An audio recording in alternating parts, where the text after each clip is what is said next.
palang pintu model begini yang mesti saya rubuhin? Benar, lu sanggup? Berat bang. Ya. Saya mau tanya ngomong-ngomong, saya mau tanya nih bang. Nah, apa? Ke Cikarang pergi ngeborong. Cakep. Yang saya mau lawan orang apa gorong-gorong? Wah, emang apa gede banget lu? Kamu, nolak gue ya? Ah. Ladin ngina gua. Nah udah lo jawabannya lah. Ada juga ke Cikarang beli sepatu. Apa bang? Itu barusan yang ngomong orang apa telur kutu. Hujan lebat di tanah Jawi, zaitun dipetik para dewi. Emang hebat orang Betawi, jago pantun juga jago ngerawi. Omong-omong soal Betawi ini, Betawi ini di sebuah suku yang memang unik gitu. Budayanya beragam, kulinernya beragam. Dari budaya ada ondel-ondel, tanjidor, gambang kromong, silat beksi, lenong, tari topeng Betawi, hingga puisi pantunnya. Dan kesempatan kali ini kita akan bahas soal pantun dari seorang tokoh Betawi pemecah rekor muri berpantun selama 12 jam dengan lebih dari 12.000 pantun yang dimainkan. Kong Guntur Elmogas. Ahlinya nih, pantun yang tenar seantero Bekasi.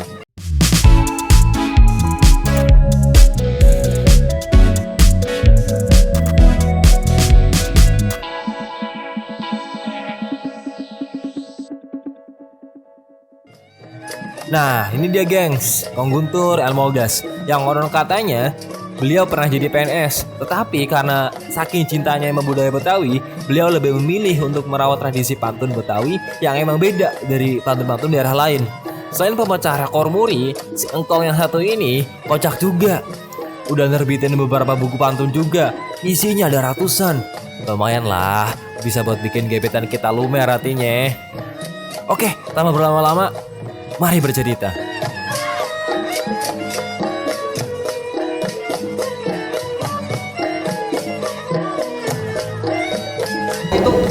Itu Kong ini kan mendalami puisinya ya Kong ya? Puisi pantun Kong. Iya, memang puisi juga, puisi pantun. Puisi pantun ya Kong. Iya, iya. Puisi pantun ini setelah pensiun PNS atau pas jadi PNS? Oh, jadi waktu jadi PNS sudah mulai bergerak, udah mulai ya gatel-gatel bibir gitu.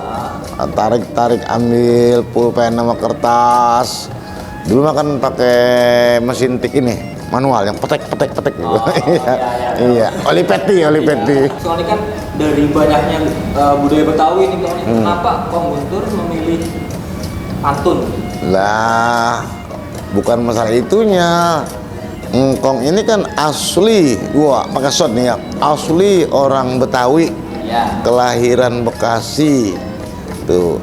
Kemudian sastra yang berkembang di Betawi, di antaranya dongeng, sahibul hikayat, puisi-puisi kebetawian, dan Kong nyangkut di pantun. Karena pantun ini bagian daripada budaya. Sebagaimana kata pantun Engkong, kebon paya pagerin kawat, anak angsa nyemplung ke kolam. Kalau budaya lu pada kagak rawat, alamat lu punya bangsa bakal tenggelam. Keren. Terus Kong, asal muasal kenapa orang-orang Betawi ini suka berpantun ini apa nih Kong? Asal muasalnya nih Kong? Kan di setiap daerah itu pasti ada budaya. Ya. Di setiap daerah itu pasti ada sastra yang pasti berkembang. Nah, sastra yang tumbuh di Betawi maupun di Bekasi memang pantun kebanyakan. Dongeng-dongeng sudah mulai hilang. Hikayat-hikayat juga hilang. Cerpen saja orang sekarang sudah malas nulis. Dulu kan ada tuh Zaidin Wahab yang menulis pos kotak tiap pojok terus cerita tentang silat Betawi. Sekarang sudah kemana kita nggak tahu. Nah, pantun ini yang terus berkembang. Nah, perkembangan ini juga menjadi tempatnya pindah tempo-tempo di palang pintu. Nah, di palang pintu tuh berbalas pantun. Biasanya para jagoan itu berbalas pantun itu hanya pantun-pantun pergaulan, bukannya pantun bebeneran. Walaupun tempo-tempo saling ngata-ngatain, tapi itu adalah seni berbalas pantun begitu. Adapun kalau di Bekasi ini ada lagi istilahnya, bukan palang pintu, itu namanya berebut dandang. Berebut. Jadi silat kalau dandang di pihak perempuan dapat direbut lewat berkelahi, ini tamu-tamu besan boleh masuk. Oh, gitu. Berarti silat ya? Iya, silat. Boleh pantun ya, Kong? Iya. Kan sampai ada kata-kata begini kalau di dalam silat mah. Dalam silat apa namanya itu, berebut dandang ataupun palang pintu. Pohon buni tentunya berkah. Air menetes di atas batu. Lu berani maju selangkah, gua potes iga lu atu-atu. Gitu. Itu kan palang pintu itu ya, Kong ya? Iya. Nah, palang pintu ini kan yang saya baca di internet nih, Kong, dia kayak ada beberapa tahapan itu. Iya, betul. Kalau nggak salah 3 ya, Kong, betul, Kong? Iya. Mula-mula diantar dengan rebana. Ya. Seharusnya pakai itu sih, apa namanya, gendang-gendang pencak gitu, beriring-iringan. Tuh ya, beriringan sampai di halaman pintu pengantin. Tuh, 1 poin tuh. Itu diiring tuh, ya Rasulullah salamun terus sampai berhadapan, dijaga di sana oleh palang pintunya orang perempuan. Stop. Nah, begitu. Di situ dibetotak dah, berpantun. Ini dari mana mau ke mana, begitu kan? Oleh rambutannya begitu. Kalau boleh gue mau nanya dan sebagainya terus. Nah, itu pertama. Nah, yang kedua itu adalah karena punya syarat dari pihak perempuan, kalau you mau masuk ke rumah saya nih, bahasa sekarang mah langkain dulu mayat gua. Gitu. Ada jagoannya itu. Nah, itu tahap kedua itu bertempur dengan diselingi dengan pantun. Nah, selesai. Nah, lama 3 boleh diterima dan masuk ke dalam. Silakan masuk karena udah menang. Ya. Begitu. Nah, itu setiap tahapan itu ada filosofinya nggak, Om? Jelas. Artinya kalau kita mau ke rumah orang itu permisi, pamit. Kalau kita mau masuk ke tamu harus ada syaratnya, adab ya. Adab dan ada ya, sopan santun. Dan kalau kita mau ke rumah tetamu biasanya membawa oleh-oleh. Tuh, orang Betawi ini biasa oleh roti buaya. Iya. Ya, itu pokok itu. Ya boleh buah-buahan, boleh ranjang, lemari, tuh, gitu. Kekali abang buah kue ini, tuh, ya. Ari-ari kita sewain. Biar abang miskin begini, ranjang lemari gua bawain. Itu berarti kan bener kayak dia pantun gak berhenti nih, Kong. Iya. Kayak balas-balasan terus nih, Kong. Tak gitu kan, Kong. Itu ada trik khususnya nggak, Kong? Itu ahli pantun. Kalau ahli pantun tuh begini syaratnya ya. Yang pertama, orangnya tukang ngomong. Ahli pantun. Kalau nggak suka ngomong, jangan jadi pemantun. Kan ngomong modalnya, ya mau bicara. Kalau orang nggak dalam bahasa Bekasi itu eces. Kalau nggak eces, jangan jadi pemantun. Cerewet itu ya. Eces. Banyak bicara, jadi cap bercuap-cuap. Tidak pendiam. Amir masuk. Iya, Bu. Kan gitu. Itu nggak bicara gitu. Amir masuk. Emang udah masaknya? Gitu kan ya. Lah kalau udah ada kopi mah boleh. Saya nyuruh masuk. Gitu. Jadi ada aja yang saya sautin. Itu namanya eces. Eces ya. Yang kedua, dia kaya dengan perbendaharaan kata. Biasa orang pintar tuh. Orang yang punya perbendaharaan kata banyak, orang pandai. Tuh.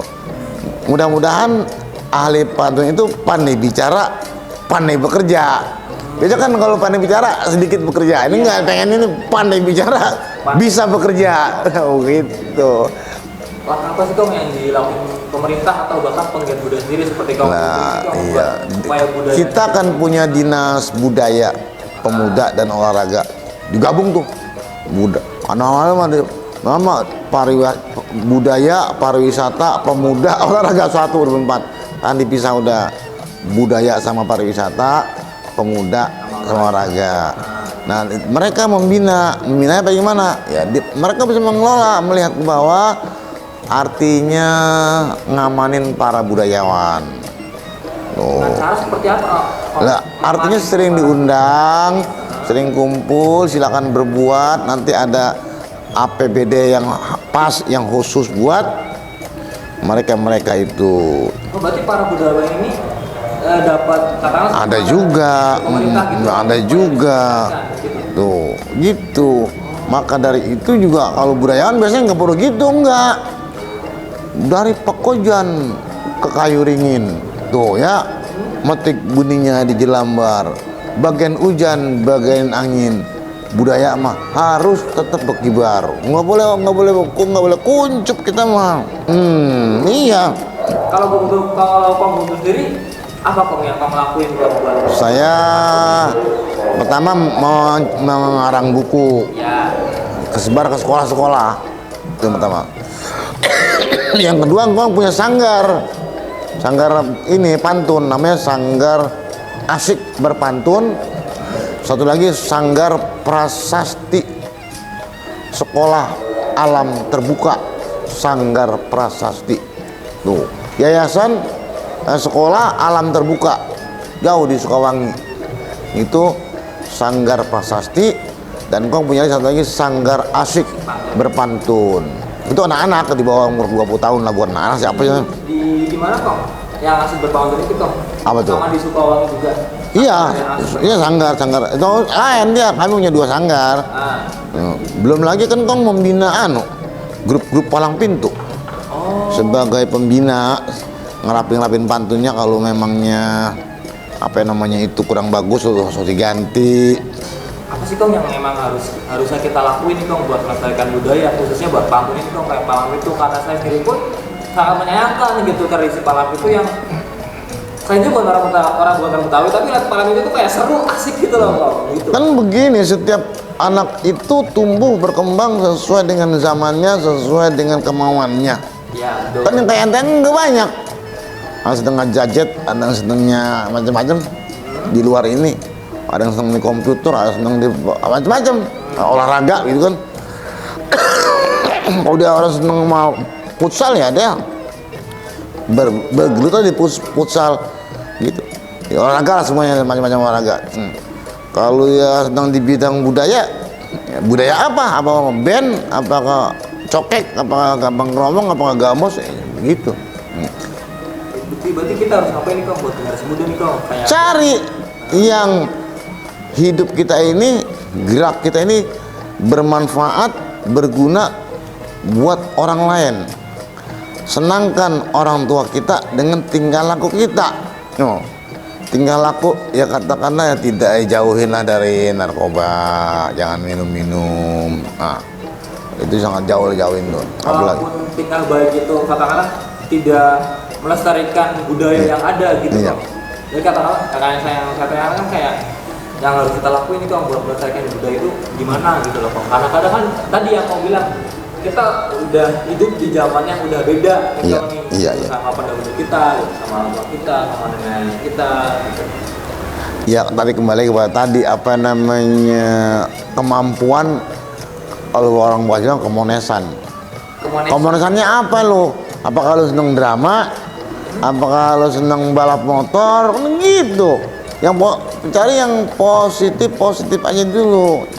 Tuh. Apakah lo seneng di mobil, otomotif, balap mobil? Tuh. Kan hobi banyak orang. Kalau ini mah di sini yang Kong maksud siapa yang seneng sastra, Kang Kong? Apa seneng gambar, jadi juru gambar, pelukis dan sebagainya. Kan bisa begitu juga. Iya, apa yang terpunya? Tidak semua orang digiring kepada pantun, kepada sastra, tidak. Kemampuannya apa? Dia desainer, gitu. Yang positif. ada pun budaya lokal, ada yang jaga, jangan khawatir. Budaya lokal tuh ada kuliner, bahasa-bahasa lokal yang arif, yang bagus. Jadi walaupun memang kita yang jalannya beda, kita punya katakanlah minat masing-masing, pasti ada beberapa orang yang Ada, nggak pasti ada aja. Dia mau. Oh di Jakarta nih di Betawi itu biasanya banyak ngomong, ini akhirnya jadi panjat topeng, jadi pemain topeng, jadi pelawak, jadi stand up komedian. Bilang iya. Itu stand up tuh kalau nggak pinter nggak jadi stand up apa namanya komedi ya. Iya, ngomong kata-katanya nggak pernah kekurangan.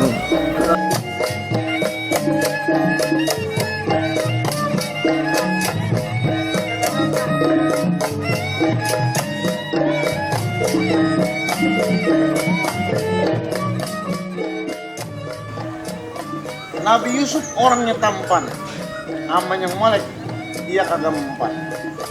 Ayo remaja, tampil ke depan, aman yang tua, lu kudu sopan. Kalau serindit rasa sekupang, mainin futsal di tengah lapang. Belum sembahyang dia bilang gampang, mendingan juga ceburin ke empang.